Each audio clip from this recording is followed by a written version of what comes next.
Hello everyone, मेरा नाम प्रियांश है और आज के इस वीडियो में हम लोग बात करने वाले हैं डिफेंस मैकेनिज्म के बारे में। इस वीडियो में हम लोग बात करेंगे definition of defence mechanism, types of defence mechanism, psychotic defence mechanism, neurotic defence mechanism, immature defence mechanism and mature defence mechanism के बारे में। So let's continue with the topic. सबसे पहले हम लोग बात करेंगे डिफेंस मैकेनिज्म की डेफिनेशन के बारे में। आखिर डिफेंस मैकेनिज्म होता क्या है? Various mechanisms used by the unconscious part of the ego to maintain a balance between id and superego. Defence mechanism वो मैकेनिज्म होते हैं जो कि आपके ईगो का अनकॉन्शियस पार्ट, ठीक है, यूज करता है एक बैलेंस मेंटेन करने के लिए इड और सुपर ईगो के बीच में। साइको एनालिटिकल थ्योरी में हमने पढ़ा था कि इड, ईगो और सुपर ईगो क्या होता है। जो आपका ईगो है वो इड और सुपर ईगो के बीच में बैलेंस बनाने के लिए डिफेंस मैकेनिज्म को यूज करता है, ठीक है। साइको एनालिटिकल थ्योरी क्या कहती है? A defence mechanism is an unconscious psychological operation, यानी कि एक defence mechanism unconscious psychological operation है, आप इसके बारे में अवेयर नहीं रहते हैं। That function to protect a person from anxiety producing thoughts and feelings, जो कि एक इंडिविजुअल को एंजाइटी प्रोड्यूसिंग थॉट्स से बचाता है, ठीक है। एंजाइटी के जो सिम्टम्स आ रहे हैं किसी भी थॉट की वजह से, उनको प्रिवेंट करने के लिए आपका जो ईगो है वो डिफेंस मैकेनिज्म यूज कर रहा है। Related to internal conflict and outer stressors. अब जो एंजाइटी के जो सिम्टम्स आपको आ रहे हैं वो क्यों आ सकते हैं? रिलेटेड टू इंटरनल कॉन्फ्लिक्ट, यानी कि आपके मन में अगर किसी भी तरीके का कोई कॉन्फ्लिक्ट है, कोई विरोधाभास है किसी बाहर के स्ट्रेसर को लेकर के, ठीक है, कोई भी एनवायरमेंटल स्ट्रेसर है उसको लेकर के अगर आपके मन में कोई भी कॉन्फ्लिक्ट है, उस चीज से आपको बचाने के लिए जो आपका ईगो है वो क्या यूज करता है? वो डिफेंस मैकेनिज्म यूज करता है, ठीक है। अब हम लोग बात करेंगे टाइप्स ऑफ डिफेंस मैकेनिज्म के बारे में, यानी कि डिफेंस मैकेनिज्म के कितने टाइप्स होते हैं। मेनली डिफेंस मैकेनिज्म के 4 टाइप होते हैं। पहला है साइकोटिक डिफेंस मैकेनिज्म, दूसरा है न्यूरोटिक डिफेंस मैकेनिज्म, तीसरा है इमैच्योर डिफेंस मैकेनिज्म और चौथा है मैच्योर डिफेंस मैकेनिज्म। अब 2 चीजें हैं, साइकोसिस और न्यूरोसिस। जो साइकोटिक डिफेंस मैकेनिज्म है और जो न्यूरोटिक डिफेंस मैकेनिज्म है, इनके अंदर एक बेसिक सा अंतर है। जो साइकोटिक पेशेंट्स होते हैं, ठीक है, जिनके अंदर साइकोसिस प्रेजेंट होता है, उनके अंदर इनसाइट एब्सेंट होगा, और जो न्यूरोटिक पेशेंट्स होंगे उनके अंदर इनसाइट प्रेजेंट होगा। अब इनसाइट क्या होता है? Insight draw right and wrong about self. Insight जो है वो आपको खुद के बारे में सही है या गलत है उस चीज के बारे में बताता है, ठीक है। न्यूरोसिस के अंदर इनसाइट प्रेजेंट होता है। जैसे अगर मैं आपको एग्जांपल के लिए बताऊं कि जो साइकोटिक पेशेंट्स होते हैं वो इस चीज से कंप्लीटली डिनाई करेंगे कि उन्हें किसी भी तरीके की कोई बीमारी है या फिर उनके साथ में कोई भी प्रॉब्लम है। जबकि जो न्यूरोटिक पेशेंट्स होते हैं उन्हें इस चीज का पता है कि उनके साथ में कोई ना कोई इश्यू है, तो वो खुद ही मेडिकल अटेंशन के लिए जाएंगे, जबकि साइकोटिक पेशेंट्स को कन्वेंस करके मेडिकल हेल्प के लिए लाना पड़ता है, ठीक है। जो इमैच्योर डिफेंस मैकेनिज्म है, इमैच्योर डिफेंस मैकेनिज्म वो होते हैं जैसे कि मैं एक अडल्ट हूं, ठीक है, और अगर मैं अपने आप को एंजाइटी से बचाने के लिए चाइल्डिश बिहेवियर करने लगूं या फिर मैं उन मैकेनिज्म को अपनाऊं जो कि मेरी एज के अकॉर्डिंग अप्रोप्रिएट नहीं है, तो वो आता है इमैच्योर डिफेंस मैकेनिज्म में। और जो मैच्योर डिफेंस मैकेनिज्म होते हैं, मैच्योर डिफेंस मैकेनिज्म के अंदर आती हैं वो चीजें जो कि as per my age correct हैं, यानी कि मेरी एज के अकॉर्डिंग जो चीजें सही हैं, जो व्यवहार मुझे करना चाहिए, अगर मैं वैसा बिहेवियरल पैटर्न अपनाता हूं तो वो आता है मेरे मैच्योर डिफेंस मैकेनिज्म के अंदर। यहां पर आगे इनके जो फर्दर डिवीजन्स हैं वो दिए गए हैं। जैसे कि जो साइकोटिक डिफेंस मैकेनिज्म है उसके अंदर 2 तरीके के डिफेंस मैकेनिज्म आते हैं, डिनाइल और प्रोजेक्शन। न्यूरोटिक डिफेंस मैकेनिज्म के अंदर displacement, rationalisation, reaction formation, repression, undoing, M inhibition, compensation, conversation, intellectualisation, symbolisation, acting out आते हैं। जो इमैच्योर डिफेंस मैकेनिज्म है उसके अंदर रिग्रेशन, आइडेंटिफिकेशन और इंट्रोजेक्शन आता है, जबकि जो मैच्योर डिफेंस मैकेनिज्म है उसके अंदर sublimation, suppression, humour, altruism, anticipation और एसेंटिज्म आता है। सबसे पहले हम लोग बात करेंगे साइकोटिक डिफेंस मैकेनिज्म के बारे में। तो पहला जो साइकोटिक डिफेंस मैकेनिज्म है वो है डिनाइल। डिनाइल का मतलब क्या होता है? Refuse the acknowledge of reality, यानी कि यहां पर जो इंडिविजुअल है वो रियलिटी से बिल्कुल भी मना कर देता है, उस चीज को कंप्लीटली डिनाई कर देगा, उस चीज को स्वीकार नहीं करेगा। उदाहरण के लिए अगर मैं बात करूं, a person with terminal cancer might deny that he और she is going to die. यानी कि एक कैंसर का जो पेशेंट है, टर्मिनली इल पेशेंट है और वो उसकी मोस्ट प्रोबेबली कुछ दिनों में डेथ होने वाली है, वो पेशेंट कंप्लीटली डिनाई कर देगा कि उसे किसी भी तरीके की हेल्थ से रिलेटेड कोई प्रॉब्लम है। वो उस चीज से मना कर देगा कि मुझे कोई प्रॉब्लम नहीं है और मुझे कुछ भी नहीं होने वाला है। तो ये चीज किसके अंदर आएगी? साइकोटिक डिफेंस मैकेनिज्म के अंदर आएगी। थोड़ी देर पहले मैंने आपको बताया था कि साइकोसिस के अंदर इनसाइट प्रेजेंट नहीं होता है। सेम कंडीशन यहां पर क्या होगा, पेशेंट कैंसर का है लेकिन वो उस चीज से रिफ्यूज कर देता है कि उसके साथ में कुछ भी गलत है। तो इसलिए ये जो डिनाइल डिफेंस मैकेनिज्म है वो किसके अंदर आता है? साइकोसिस के अंदर आता है। नेक्स्ट आता है projection. Projection refers to unconsciously taking unwanted emotions or traits you don't like about yourself and attributing them to someone else। ठीक है, जो प्रोजेक्शन है उसके अंदर कोई भी इंडिविजुअल जो अपनी खुद की किसी एक फीलिंग को पसंद नहीं करता है, वो किसी अनदर इंडिविजुअल पर उस फीलिंग को प्रोजेक्ट कर देता है। For example, A cheating spouse who suspect there partner is being unfaithful. यानी कि यहां पर कोई भी हस्बैंड या वाइफ, ठीक है, वो अपने पार्टनर पर चीट कर रहा है, यानी कि उसका कोई एक्स्ट्रा मैरिटल अफेयर है, ठीक है। उस कंडीशन में वो अपने अपोजिट पार्टनर, वो अपने स्पाउस को, ठीक है, जैसे कि अगर हस्बैंड है तो वाइफ को और अगर वाइफ है तो हस्बैंड को, वो कहेगा कि ये अनफेथफुल है, ठीक है। चीट वो खुद कर रहा है लेकिन वो जो आरोप है, ठीक है, लेकिन वो उस फीलिंग को, उस चीटिंग की फीलिंग को जो खुद के बारे में बिल्कुल पसंद नहीं कर रहा है, उसको प्रोजेक्ट किसके ऊपर कर देगा? अपने स्पाउस के ऊपर, अपनी वाइफ या फिर हस्बैंड के ऊपर प्रोजेक्ट कर देगा कि ये मुझ पर चीट कर रही है, ठीक है। अब नेक्स्ट आते हैं neurotic defence mechanism. Psychotic defence mechanism में हमने पढ़ा सबसे पहला डिनाइल और दूसरा प्रोजेक्शन। उसके बाद में हम पढ़ेंगे न्यूरोटिक डिफेंस मैकेनिज्म, जिनके अंदर पहला आता है rationalization, justifying the socially unacceptable behaviour by giving excuses. जो रेशनलाइजेशन है उसके अंदर एक इंडिविजुअल सोशियली अनएक्सेप्टेबल बिहेवियर को सोशियली एक्सेप्टेबल बिहेवियर बनाने के लिए एक्सक्यूजेस देता है, बहाने बनाता है। Someone who is passed over for a promotion might rationalize the disappointment by claiming to not have wanted so much responsibility after all.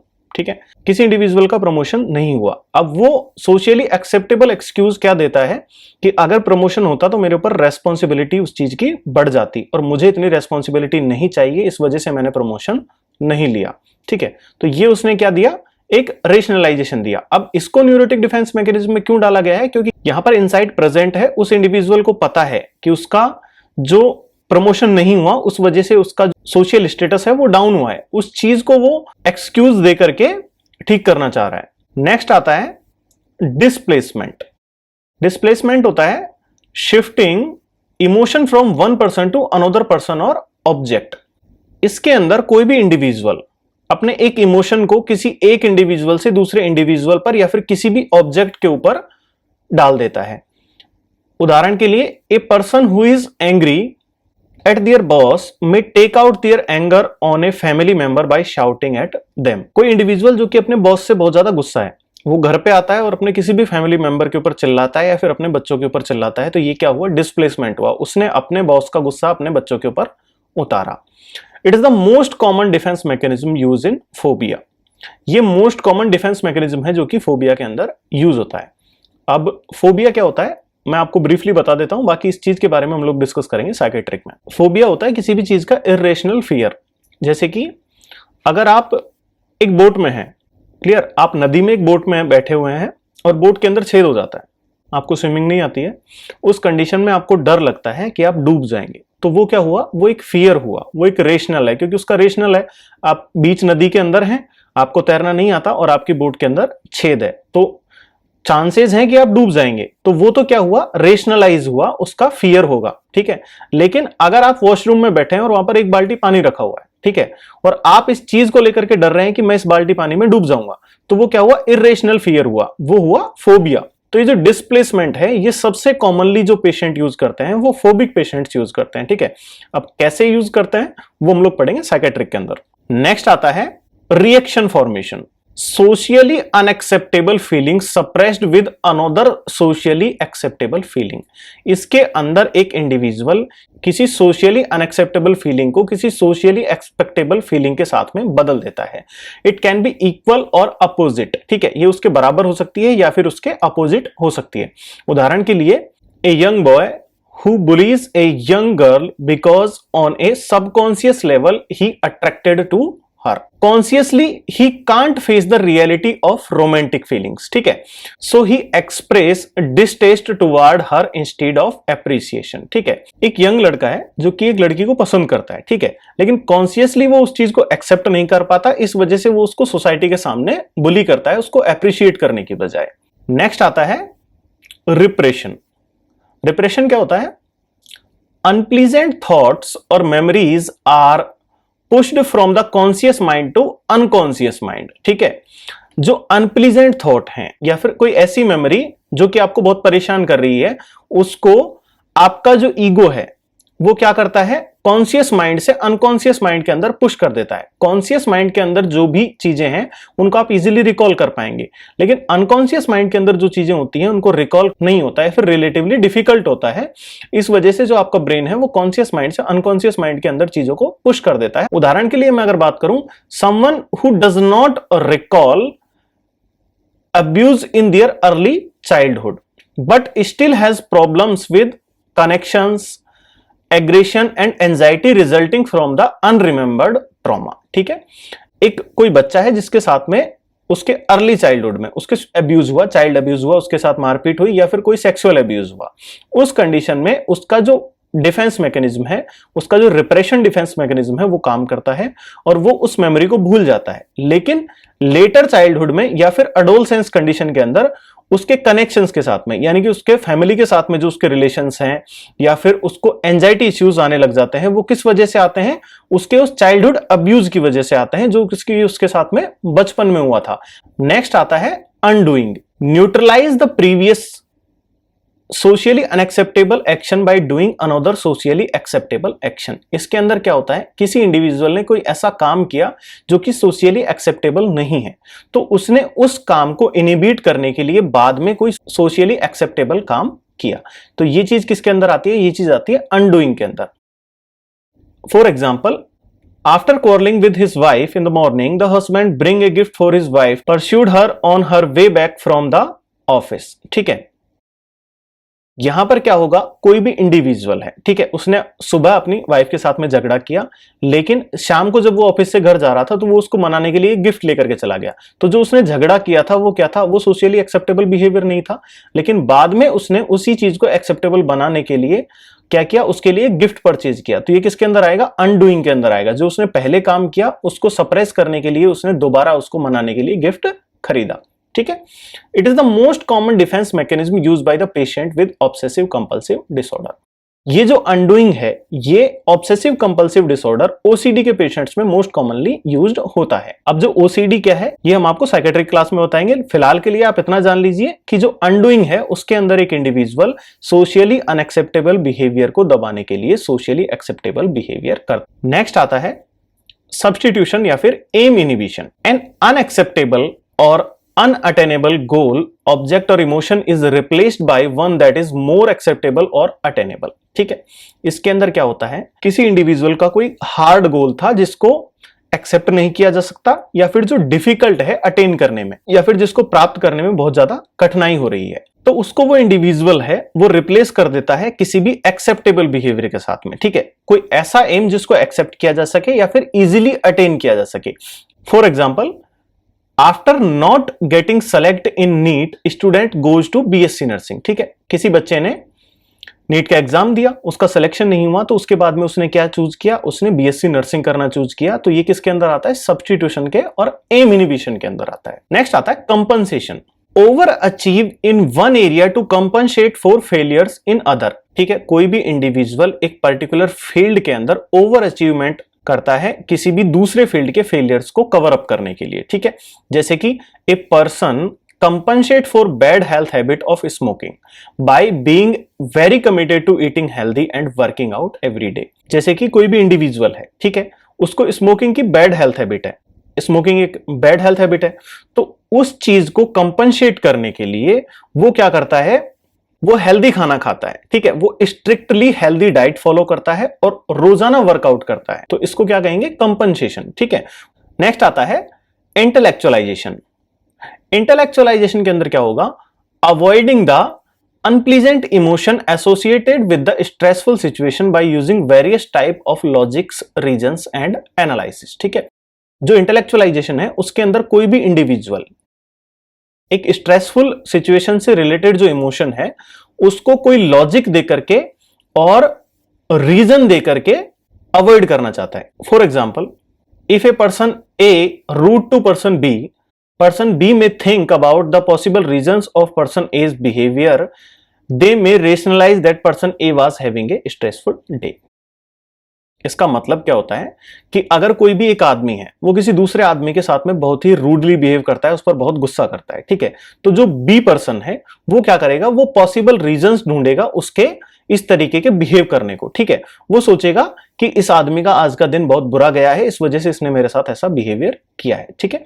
जैसे कि इसका एक दूसरा बहुत कॉमन एग्जांपल है कि क्लासरूम के अंदर अगर आपके ऊपर टीचर गुस्सा हो रहा है, ठीक है, उसने आपको कोई पनिशमेंट दे दिया, तो टीचर के बाहर जाने के बाद आप क्या सोचते हैं कि आज ये अपनी वाइफ से लड़ करके आया है, इसीलिए हमें पनिशमेंट दिया, वहां का गुस्सा ये यहां पर निकाल रहा है, ठीक है। अगर वो एक्चुअल स्थिति है तो उस टीचर के लिए तो डिस्प्लेसमेंट का डिफेंस मैकेनिज्म काम करेगा, क्योंकि उसने अपनी वाइफ का गुस्सा अपने स्टूडेंट पर निकाला। लेकिन यहां पर जो स्टूडेंट है वो इंटेलेक्चुअलाइजेशन कर रहा है, वो उसके बिहेवियर के लिए एक पर्टिकुलर लॉजिक देने की कोशिश कर रहा है, तो वो किसके अंदर आएगा, इंटेलेक्चुअलाइजेशन के अंदर आएगा। नेक्स्ट आता है सिंबलाइजेशन। वन आइडिया और object come to represent another because of similarity और एसोसिएशन बिटवीन देम, ठीक है। किसी भी इंडिविजुअल का एक आइडिया उसके दूसरे आइडिया को रिप्रेजेंट कर सकता है क्योंकि उनके बीच में सिमिलैरिटीज होती हैं। जैसे कि a soldier explain his decision to join the army as defending the flag, ठीक है। एक जो सोल्जर है वो अपने आर्मी ज्वाइन करने का रीजन क्या बताता है कि वो अपने फ्लैग की, अपनी कंट्री को डिफेंड करना चाहता है, अपने फ्लैग को या फिर अपनी कंट्री को डिफेंड करना चाहता है, ठीक है। नेक्स्ट आता है acting out. Express the desire by unconscious action without bringing up in the conscious mind. Example के लिए, instead of saying I am angry with you, a person who act out may instead throw a book to the person और punch a hole through a wall. Acting out में क्या होता है, कोई भी individual उसकी डिजायर को उसके अनकॉन्शियस एक्शन में कन्वर्ट कर देता है बिना कॉन्शियसनेस में, उसको डिजायर को बिना कॉन्शियसनेस में लाए हुए। जैसे कि दो दोस्त आपस में झगड़ रहे हैं, ठीक है, और अगर एक को बहुत तेज गुस्सा आता है तो वो ये नहीं कहेगा कि मुझे गुस्सा आ रहा है, वो उठा के कोई भी चीज दूसरे दोस्त के ऊपर मार देगा, ठीक है। उसने कोई बुक फेंक दी या फिर दीवार में एक पंच किया, ठीक है, तो वो चीज क्या है, वो एक्ट आउट कर रहा है उस चीज को, ठीक है। उसे गुस्सा आ रहा है लेकिन वो कहने के बजाय गुस्सा करके दिखा रहा है यहां पर, ठीक है। This defence mechanism is most commonly used in temper tantrums.